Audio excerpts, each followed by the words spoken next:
We all know I love a good hashtag, and the Love to Sew podcast put out a list of questions, this or that. And I decided, after seeing some very interesting videos on YouTube, to put in my this or that. And probably most of these won't come as a surprise to any of you, but I'm going to really enjoy answering these questions. The first prompt is sewing new or stash busting?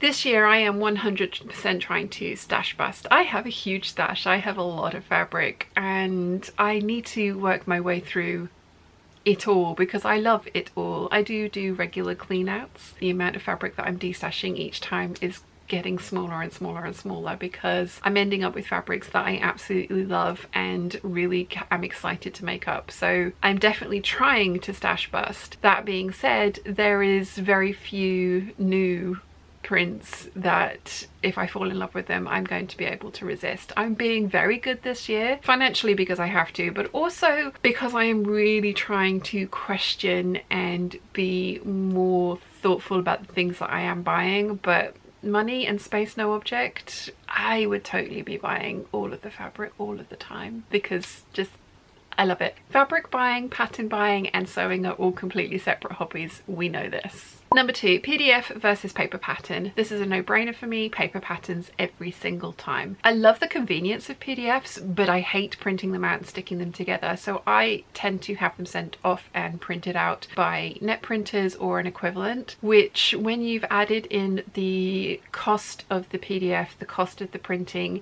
cost of postage and the time taken to get the printing back to you, in majority of cases I could have just ordered the paper pattern for around the same price and the same wait time. I'm not patient, I don't like sticking PDFs together, and I love my pattern collection and it's really fun to go through it every now and again. I like having the physical thing to take out, pick up, have a look at the instructions and read. I do the same with my PDF patterns every now and again and I have those stored in a very specific way, but for me, paper every single time. Number 3, cutting versus tracing.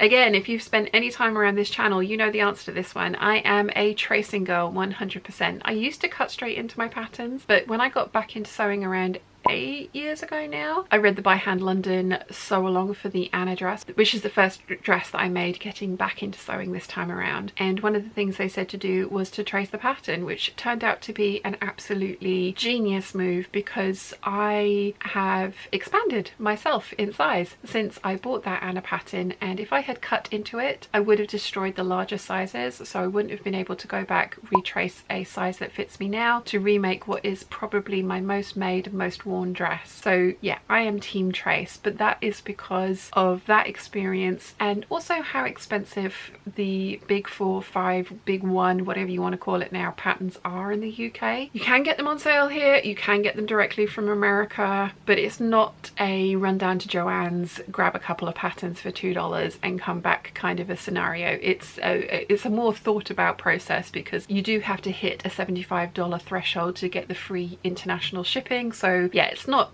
as easy as just run down and grab yourself another copy. So for me, I'm team trace because that way my original is preserved. If I make a mistake when I'm altering things, I can go back to the original. It's just my preference. And number 4 in the sewing prep topic is muslin or just go for it.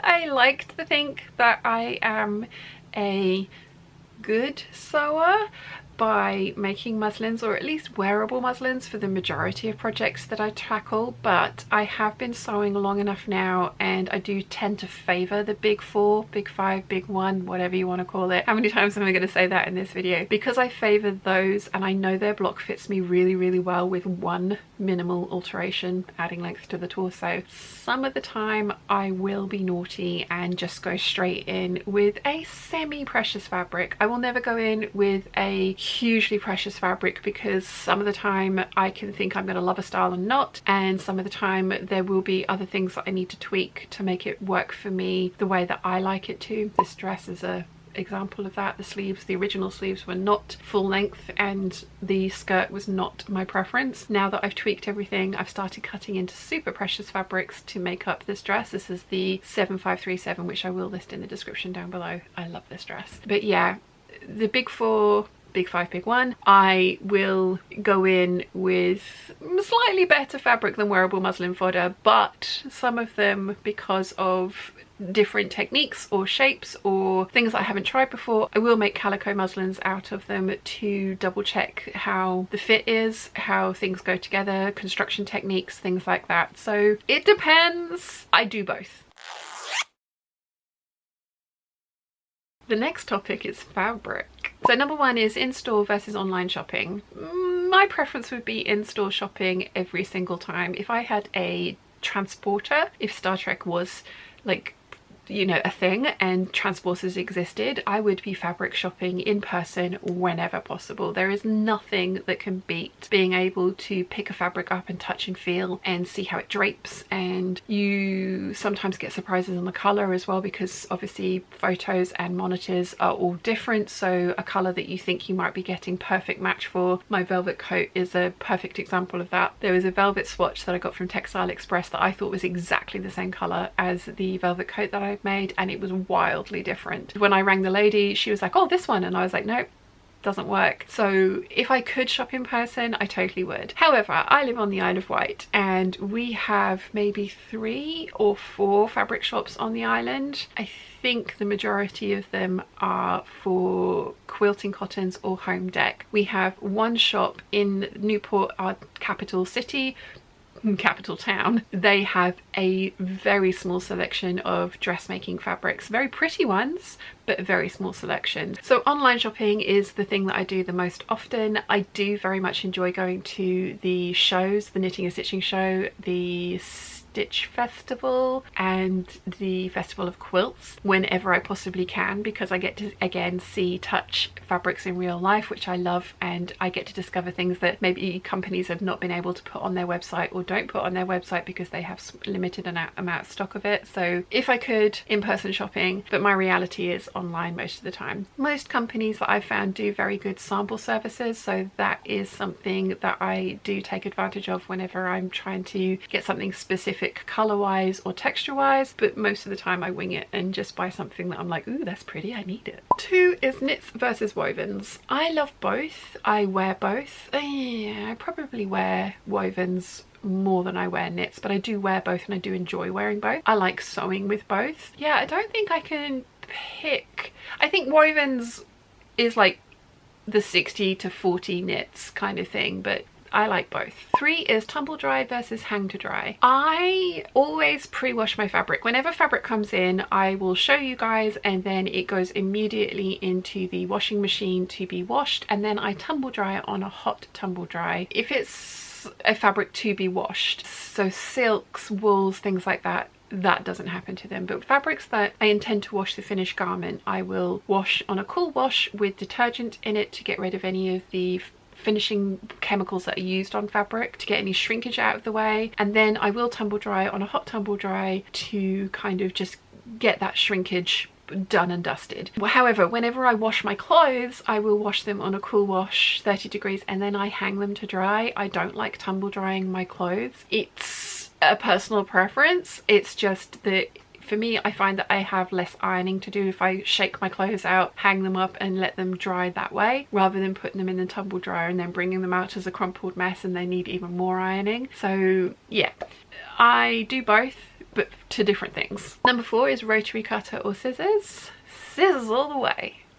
Scissors, scissors, scissors. The very lovely KK sent me some Kai dressmaking shears and pinking shears probably a good 5 years ago now, and they are still going strong. They are the best scissors I've ever had and I always rave about them. I've bought myself a couple of the smaller embroidery sized Kai scissors for everyday use as well, but my Kai shears and my Kai pinking scissors are amazing. Thank you so much to KK for the amazing gift that just keeps on giving. Haven't had them sharpened once in 5 years and they're just brilliant, absolutely brilliant. I do have rotary cutters. I have a variety of rotary cutters. I use them in quilting projects and that's about it. I haven't started making lingerie yet. I have a small blade rotary cutter, so I might use that for lingerie projects rather than scissors, because pinning those kinds of fabrics can distort it, so pattern weights and rotary cutters might be the way to go for lingerie making, but I do find scissors easier to use, so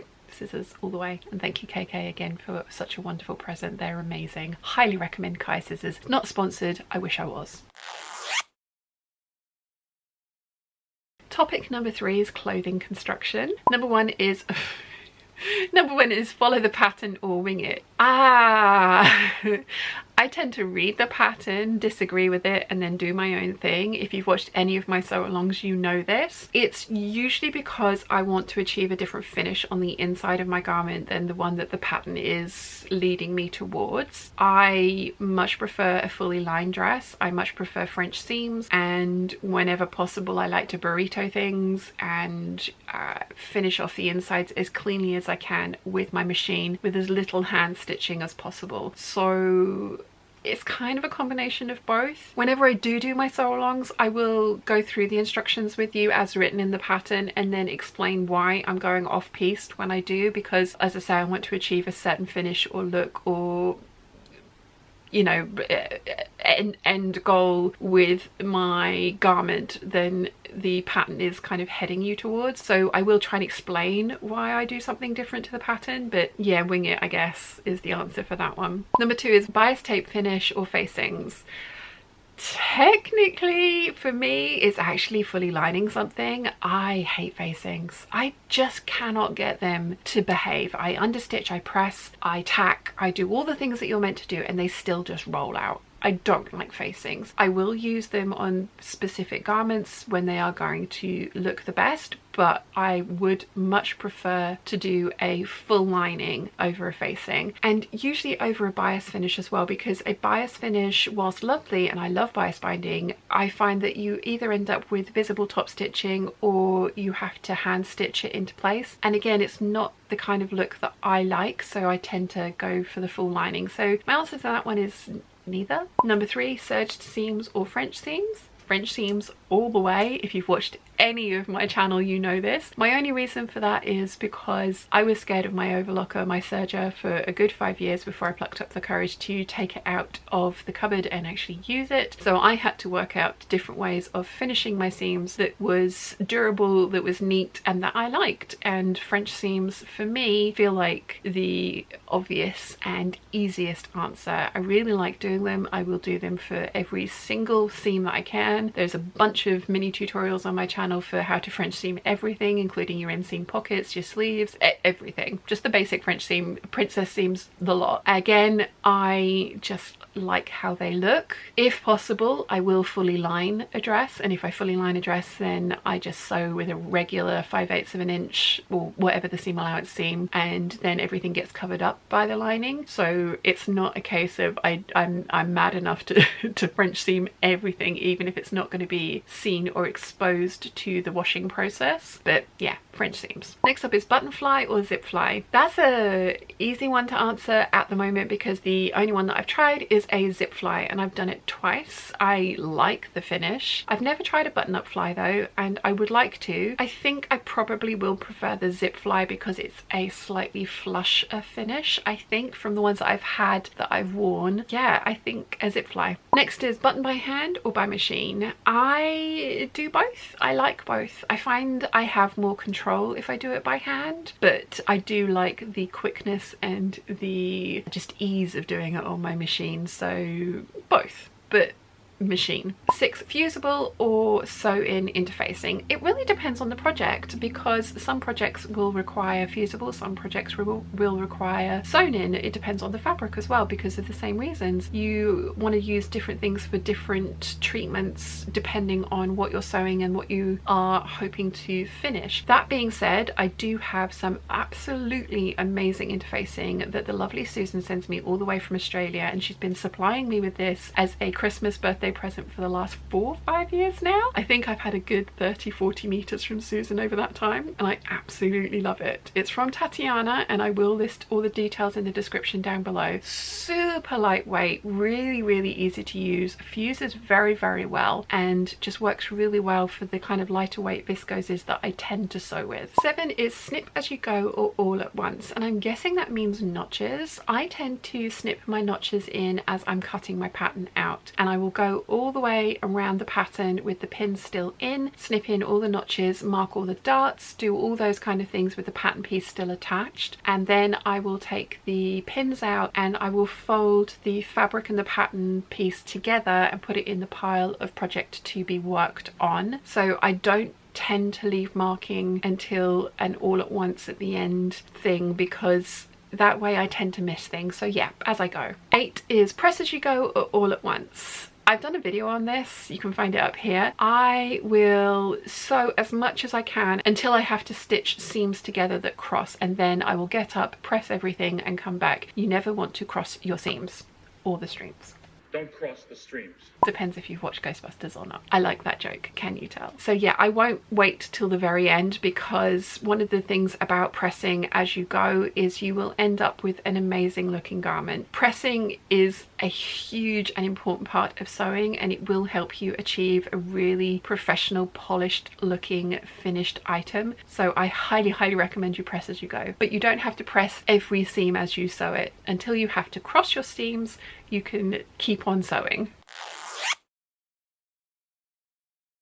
Topic number 4 is sewing habits. Number 1 is late night seamstress or daytime seamstress. I am a all-day seamstress. I tend to wake up in the morning and I will do editing, admin, that kind of thing. I'll come down to the sewing studio around midday, and I tend to stay down here until either I am falling asleep at the sewing machine, don't sew tired, it's never a good answer, or if I have something exciting to do that evening that I am getting to go out for. So I'm kind of like an afternoon into evening seamstress. Number 2 is slow and steady or frantic sewing. Depends. Both. I do better with deadlines. Most of mine are arbitrary, given to myself, but I do better when I have a deadline to aim for. If I'm just sewing with no kind of like the deadline in sight, things can kind of like go off piece. I can get distracted. So not necessarily frantic sewing, but definitely deadline sewing is my favorite. Last but not least is tidy as you go or one big cleaning session. Now probably for me it's tidy as you go, but I do share my sewing space with my mum, who is definitely a tidy as you go kind of a person, and she gets